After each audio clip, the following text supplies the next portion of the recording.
Hi everybody, and welcome back to Zoetopia. Today with our first real episode of Philosophy Chat. We're going to be looking at some pre-Socratic philosophers, and the subject of today is why does it even matter? So often people hold these super firm beliefs, and I'm like, okay, but what does it even matter? The earth is flat. Okay, the earth is round. Okay, what's it to us? What's the difference if the earth is flat or the earth is round? Literally.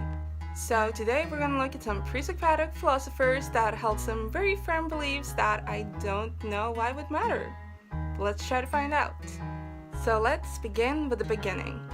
The first documented Greek or European philosopher is Thales, a man who was around 500 years before our time. And his why does it even matter claim, or VDMC if you will, was everything is water. Crazy? Maybe not. Everything in this world, well almost everything, humans included, depend on or consists of fair amounts of water. So in a time before all this hocus pocus we call nature science, claiming that everything is water may not be any crazier than, everything's stardust. And as my philosophy book points out, water has a very big specific range of abilities that would give one cause to believe that it's the one unchangeable thing in all the big changes. Water can change forms, it can nurture plants, nurture humans, take out fires, and even with all this and all the different types of water, we still know that the amount of water in our fair never changes. But why does it even matter? So you find out that everything's water. Now what? Do you swim to work? No, unless that's what you've been doing all along, which to that I say kudos and I'm jealous. But yeah, nothing inherently changes if we find out what the world consists of, except for that we gain the knowledge that we can use in the future in other areas. And that's why Thales' philosophy matters, not because of the theory itself, but because with him it came a shift from just believing in mythology to actually looking at the world in a logical way, and also building strong arguments to argument for what you think, and you have to try and test theories that way. And that's how we found out what the world actually consists of. And now, I don't know anything about nature science, and I mean, I really know absolutely nothing about it, but I am pretty sure that the knowledge of atoms is used for stuff. Okay, Zoe, good and well, we needed it for the future, blah blah blah. Still doesn't really answer the question. WDIM, why does it matter? I'll tell you why it mattered. So listen to this, my slow friends. If science took the place of religion, it has to take what religion does. And why does every religion have that creation part? So that we don't feel super scared and freak the fudge out all the time in a world we can't understand. We have to think we understand the world. And what is it that we know about water, that even I know about water? That we know a lot about water. Thank you. Next. In the second generation of Greek philosophers, we have Heraclit and Parmenides, or as I like to refer to them, Heraclit and Parmesan. And both of them come with their very own WDMC, of course. So in the first generation, we saw they were searching for the answer of what does it all consist of, or what is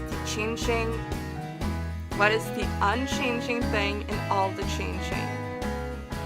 And in the second generation, they challenged the belief that anything is really changing at all as a beginning of the philosophical tradition of challenging other philosophers' theories, which we are now about to do to them by asking, who the heck cares?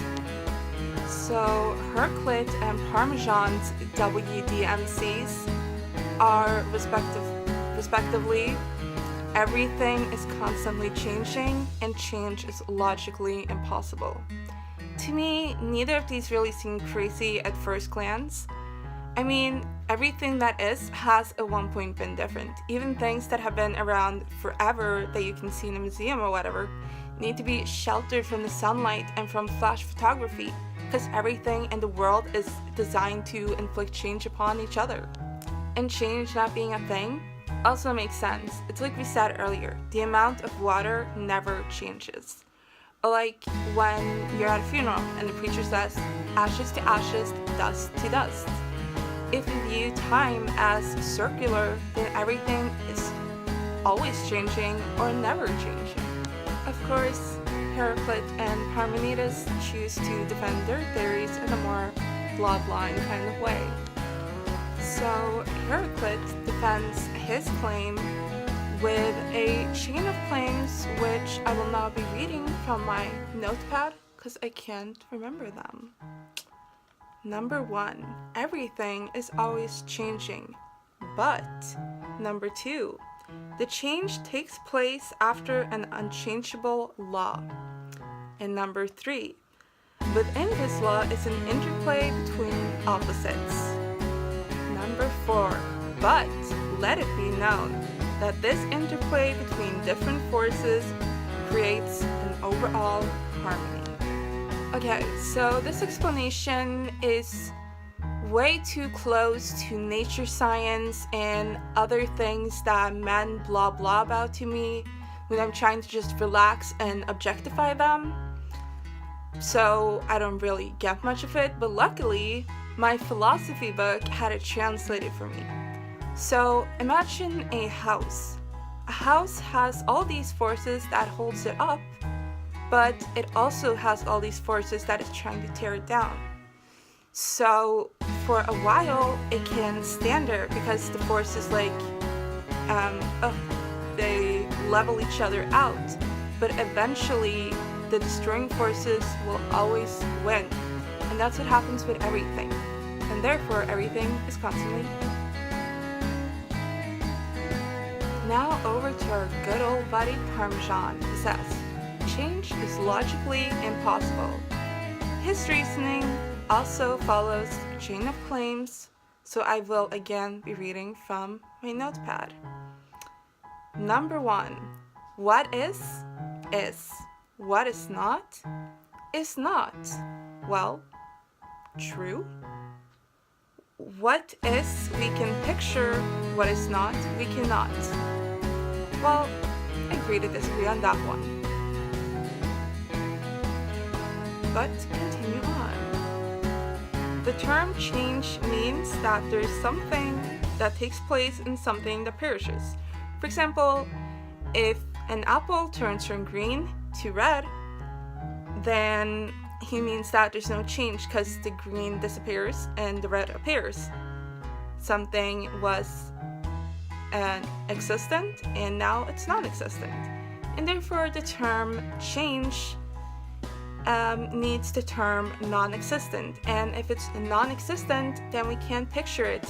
Therefore it can't be real, so change is logically impossible. Parmenides, congratulations, you have officially won the award for biggest overthinker this week.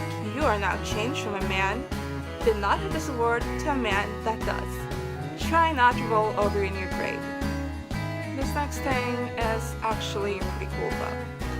Parmesan knew just as well as us that our senses pick up on changes. Yet, he decided with his reasoning that change is logically impossible. So he asked himself, does my eyes deceive me? The answer, yes, because perception, as we know, is unreliable. So he chose to go with his logic. And with that, he became possibly the first rationalist and a great contributor to logical reasoning and argumenting. So everything is constantly changing, or change is logically impossible. But why does it matter to us? How can we relate to this? Honestly, I can't see any way that we can. Next! All the way from Greek philosophers generation 3, we got Democritus. Now, I'm gonna be completely honest with you. Democritus is a genius, and he is written on a variety of subjects, and there are so many great texts to be read by him. But this theory is so incredibly and horribly close to 7th grade science, so I will not be going in much detail on it, because I'm not a fan of nature science.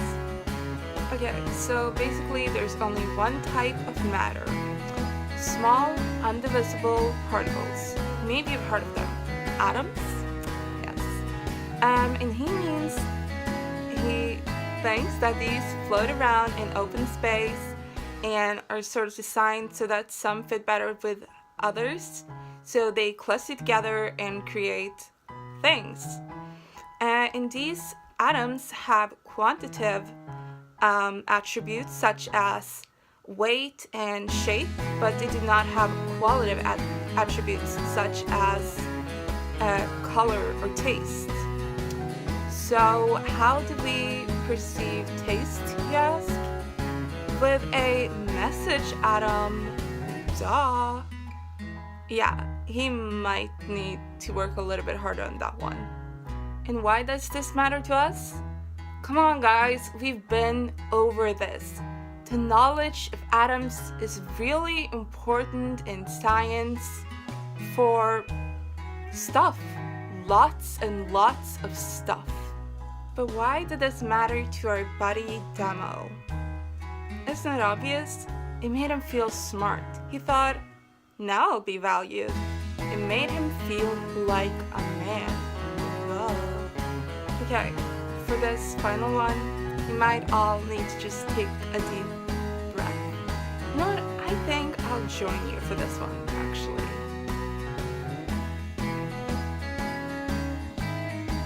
Okay, school flashback number 2. The Pythagoreans.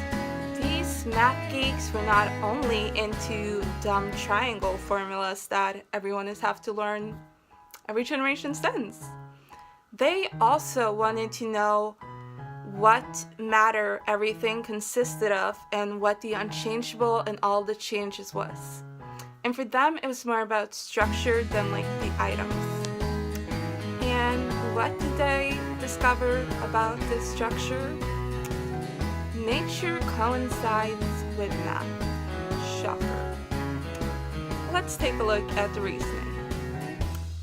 First of all, even something as immaterial as music harmonizes with math.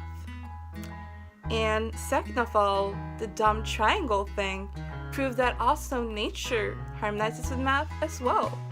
And that is material.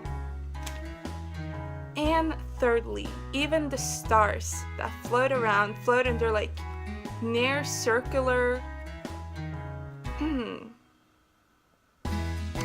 paths show that even these objects are subjected to math, the most powerful force in the universe apparently. So everything is ruled by math. Yay. And math is the unchangeable amongst, or under, more accurately, all the changes. And this knowledge is proven, tested, it's logical. So yes, the Pythagoreans were also #realists. Why does this matter? Beats me, probably to strengthen the position of their presumably celibate cult. Or to find order in a world of chaos. So, that's it for today, folks. Have you learned anything? Why does it matter? Is learning even logically possible? Who knows? Who cares? Let me know what you thought about this learning session. Until next time, love you. Bye.